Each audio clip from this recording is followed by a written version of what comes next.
రుద్రమదేవి శైవురాలు, శైవ మతాన్ని పాటించింది. ఆమె భర్త జైన మతాన్ని పాటించాడు. నేను బోధన్కి చెందినవాడు. బోధన్లో ఇప్పుడు ఉన్నటువంటి దేవల్ మసీద్ అని ఏదైతే ఉందో ఆ దేవల్ మసీద్ జైన మందిరం.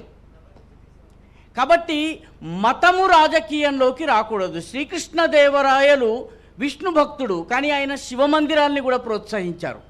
కాబట్టి ఈ దేశంలో మన అదృష్టవశాత్తు మన దురదృష్టవశాత్తు ఒక నాయకుడు వచ్చాడు. ఆయన పేరు దారా షికోహ్.